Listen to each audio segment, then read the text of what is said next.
اگر انسان روحانی طور پر تندرست نہ ہو، روح بھی اپنی غذا مانگتی ہے، تو انسان بے چین رہتا ہے، بے قرار رہتا ہے۔ ہمارے ہاں یہ مسئلہ ہے کہ سارا وقت لوگوں کا نا اپنے ظاہر کو سنوارنے میں لگ جاتا ہے، اور بڑا وقت لگاتے ہیں لوگ، لیکن باطن اپنی جگہ پہ پریشان ہوتا ہے۔ بڑے بڑے جبے کبے اور بڑے بڑے قیمتی لباس کے پیچھے جو روح ہوتی ہے وہ پریشان ہوتی ہے۔ صاحب رسالہ قشیریہ امام قشیری فرمایا کرتے تھے کہ میں نے بڑے سارے لوگ دیکھے ہیں جو تن کے بڑے اجلے ہیں پر من سے بڑے ہی پریشان ہیں، تکلیف میں۔ نبی کریم صلی اللہ تعالی علیہ وسلم نے ہمیں جو دین عطا فرمایا نا، یہ روحانی دین ہے، یہ روحانی دین ہے۔ قرآن اور سنت کے اندر جتنے ارشادات ہیں نا، وہ ہماری روح سے بات کرتے ہیں، ہمارے باطن سے کلام کرتے ہیں۔ کبھی کوئی عالم، کوئی صوفی، کوئی درویش کوئی بات کر رہا ہوتا ہے نا، تو مجھے یوں لگ رہا ہوتا ہے کہ میری کر رہا ہے، اس لیے کہ وہ بات اس طبیب اعظم کی کر رہے ہوتے ہیں جو دلوں کے طبیب بن کے تشریف لائے ہیں۔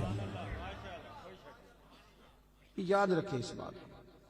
قرآن مجید نے یہ فرمایا ہے کہ ہم نے تمہیں نبی پاک صلی اللہ علیہ وسلم دیے ہیں، یہ رسول تمہیں دیے ہیں، تم پر ہماری آیتیں پڑھیں گے اور تمہیں پاک کر دیں گے۔ یتلو علیکم آیاتنا ویزکیکم، تم پر ہماری آیتیں تلاوت کریں گے اور تمہیں پاک کریں۔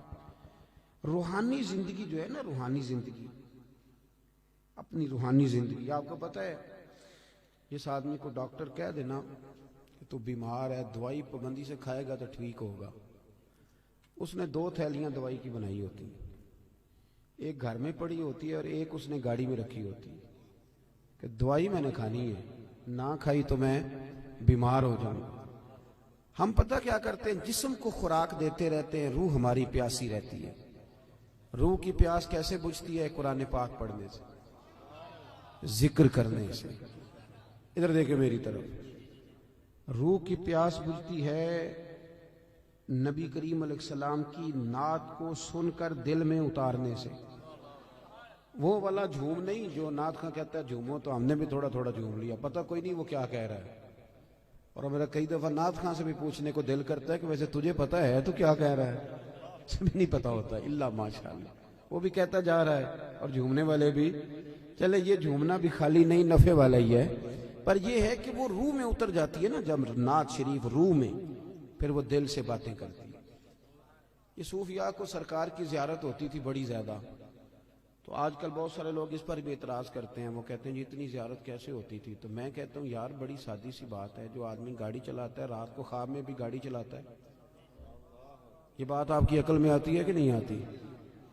جو آدمی دن کے وقت گاڑی چلاتا ہے رات کو بھی گاڑی چلاتا ہے، تو جو دن میں تکے کھانے نکلتا ہے، خواب میں کئی دفعہ تکے ہی کھا رہا ہوتا ہے۔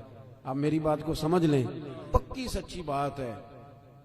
جو سارا دن محبوب کو پڑھتے ہیں، محبوب کو سنتے ہیں، محبوب کو بیان کرتے ہیں، وہ رات کو بھی محبوب کی گلیوں میں ہی رہتے ہیں۔ یہ سادی سی بات ہے، اب آپ کی پتہ نہیں کیوں عقل میں نہیں آتی، یہ موٹی سی بات ہے۔ چرخہ جو بی بی دن کو چلاتی تھی، اگر اسے چرخہ نظر آ سکتا ہے تو امام سیوطی سارا دن حضور کی حدیثیں لکھتے تھے تو رات کو سرکار کی زیارت بھی کر لیتے تھے۔ ہماری جب روحانی زندگی مضبوط ہوتی ہے نا، تو پھر ایک کام اور ہوتا ہے۔ قرآن مجید نے کہا کہ وَالْآخِرَةُ خَيْرٌ وَأَبْقَىٰ، آخرت تمہارے لیے بہتر بھی ہے اور باقی رہنے والی بھی۔ روحانی زندگی کا تعلق انسان کی آخرت کے ساتھ ہوتا ہے، وہ پھر تھوڑے تھوڑے کام نہ آخرت کے لیے بھی کرنے شروع کر دیتا ہے، یہ بھی اس کی روحانی زندگی کا حصہ ہوتا ہے۔ ورنہ تو ہمارے بہت سارے دینی کاموں میں بھی دنیا شامل ہوتی ہے، بہت سارے دینی کاموں میں۔ اور ہمارے صوفیاء نے ایک اور بات بھی لکھی ہے، فرماتے ہیں اگر آپ کی بہت شہرت ہونے لگ جائے اور لوگ بڑی عزت کرنے لگ جائیں اور بڑا آپ کو نوازا جانے لگ جائے، تو پھر بھی ڈرنا، کہیں ایسا نہ ہو کہ ساری نیکیوں کا تمہیں اجر دنیا میں دے دیا جائے اور آخرت میں تمہارے لیے مشکلات بن جائیں، یہ بھی مقام خوف ہے۔ یہاں بھی ڈرو، ایسا نہ ہو کہ سارا اجر یہیں تمہیں دے دیا جائے۔ میرے بھائی غور کریں، روحانی زندگی آپ آپ نے نا آپ کا ایک بینک اکاؤنٹ ہوتا ہے, آپ کو پتا ہوتا ہے کہ اب میرے پاس کتنے پیسے ہیں, یعنی جس کی جیب میں جو کچھ ہوتا ہے نا اس نے پورا گنا ہوا ہوتا ہے. اور ہم بڑے سیانے ہیں, اب تو ہم نے ربڑ رکھے ہوئے ہیں, 50 والے نوٹ کو علیحدہ چڑھاتے ہیں, 100 والے کو, بڑے سمجھدار ہیں ہم. رات کو گن کے سوتے ہیں کئی لوگ, سویرے پھر گننا شروع کر دیتے ہیں, شاید بڑھ گئے ہوں. یہ ہمیں پتہ ہوتا ہے کہ ہماری جیب میں کیا, میرے مکان کی ویلیو کیا ہو گئی ہے, کتنے کا خریدا تھا, اب کیا ریٹ ہے, مجھے پتہ ہوتا ہے نا سارا.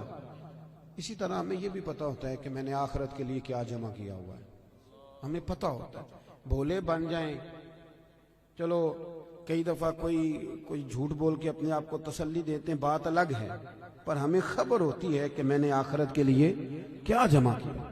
نبی کریم صلی اللہ تعالی علیہ وسلم کے جو غلام تھے وہ اپنی روحانی زندگی پر, روح پر بڑی سخت توجہ دیتے تھے, بڑی سخت ان کی توجہ ہوتی. حضرت عبداللہ بن حنظلہ رضی اللہ تعالیٰ عنہ نا اپنے گھر سے روتے ہوئے نکلے اور رستے میں شور مچا رہے ہیں, معاذ اللہ حنظلہ تو منافق ہو گیا. رستے میں جناب ابو بکر صدیق سے ملاقات ہوئی تو شور کر رہے ہیں, کہتے میں تو منافق ہو گیا ہوں. نے فرمایا کیا ہوا؟ کہنے لگا ابو بکر عجیب حال ہے نا کہ جب میں نبی پاک صلی اللہ علیہ وسلم کی بارگاہ میں ہوتا ہوں تو میرا نماز کو بھی جی چاہتا ہے, ذکر کو بھی جی چاہتا ہے, تلاوت کو بھی, میں دین کے قریب ہوتا ہوں, نکل کے آتا ہوں تو پھر دنیا داری. تو یہ تو 2 رنگ ہیں میرے دل کے, یہ 2 رنگ ہے, ایک ہونا چاہیے تھا. حضرت صدیق اکبر کہنے لگے یہ جو تیرا معاملہ یہ تو بہت سارے لوگوں کا ہے, چل نہ تیرے بہانے میں سب کا مسئلہ حل کرا کے لاتا ہوں. وہ کئی دفعہ بات ایک کرتا ہے تو بگڑی کئیوں کی بن جاتی ہے, چل نہ بہانہ تیرا لگاتے ہیں اور مسئلہ سب کا حل کراتے ہیں. حضرت ابو بکر صدیق رضی اللہ تعالیٰ عنہ لے کے آئے, حضرت حنظلہ رضی اللہ تعالیٰ عنہ کو لا کے کھڑا کیا, کہ یا رسول اللہ صلی اللہ علیہ وسلم ان کی بات سنیں. وہ عرض کرنے لگے حضور میں تو منافق ہو گیا ہوں. حضور نے فرمایا کیوں؟ عرض کی یا رسول اللہ جب آپ کے پاس ہوتا ہوں تو رنگ اور ہوتا ہے, اور دنیا کے پاس جاتا ہوں تو رنگ, آپ نے میری بات کو سمجھنا ہے کہ عرض کر رہا ہوں. یہ بہت سارے محدثین نے روایت لکھی ہے, پر امام سیوطی نے در منصور میں ذرا کھول کھول کے لکھی ہے اور بڑے اس کے پہلو بیان فرمائے. فرماتے ہیں کہ نبی کریم صلی اللہ تعالی علیہ وآلہ وسلم نے ارشاد فرمایا حنظلہ یہ جو تمہارے اندر احساس پیدا ہوا ہے نا کہ میرا رنگ ایک ہونا چاہیے اور اس طرح ہونا چاہیے جس طرح میں حضور کی بارگاہ میں ہوتا ہوں تو میرا رنگ ہوتا ہے, وہی کیفیت ہونی چاہیے. پر میں یہ جو تمہیں احساس پیدا ہوا ہے یہی تو ایماندار ہونے کی علامت ہے, یہ علامت ہے کہ تمہارے اندر ایمان ہے, تم چاہتے ہو کہ میری روح بدل جائے. میں سب, اور جب احساس ہی نکل جائے. علامہ اقبال نے بڑی پریشانی کے ساتھ کہا کہ مصیبت یہ ہے کہ اب کارواں کے دل سے احساس زیاں جاتا رہا, اب احساس ہی نہیں کہ میں نیک ہو جاؤں. میری طرح کے کئی لوگ بن کے بیٹھ گئے ہیں کہ ہم نیک ہیں, ان کی ترقی رک جاتی ہے, ایک وقت پہ آ کے سمجھ لیتے ہیں. حضرت عمر فاروق کے پاس ایک شخص نے آ کے کہا تھا مسند امام احمد بن حنبل میں, حضور میں تقریر کرنا چاہتا ہوں. فرمایا نہ کرنا. اس نے عرض کی امیر المومنین میں پڑھا لکھا ہوں, میں واز کہہ سکتا ہوں, میرے اندر شرائط پائی جاتی. فرمایا نہ کہنا. عرض کی حضور کیوں؟ تبلیغ کروں گا, واز و نصیحت کروں گا. جناب عمر فرمانے لگے جب تو بن سور کے ممبر پہ واز کہنے بیٹھے گا تو اپنے سے بہت سارے لوگوں کو گناہگار بھی تو سمجھے گا نا. کئی دفعہ ہم بات کر رہے ہوتے ہیں تو ایسے کر رہے ہوتے ہیں کہ شاید میں بڑا صوفی ہوں. تو آپ نے فرمایا پھر تیری اپنی ترقی رک جائے گی, پھر تو خود پریشان ہو جائے. اپنی روحانی زندگی میں ہمیشہ, حضرت انس بن مالک رضی اللہ تعالیٰ عنہ فرماتے ہیں سرکار ہمیشہ نفل پڑھتے تھے, ہمیشہ نفل پڑھتے تھے, نفلوں کو وقت دیتے تھے, ٹائم دیتے تھے. اکثر اللہ کے محبوب علیہ السلام کی جو حیات مبارکہ ہے وہ بڑی مصروف ہے. 23 سالوں میں وہ انقلاب برپا کیا جو لوگ صدیوں میں نہ کر سکتے.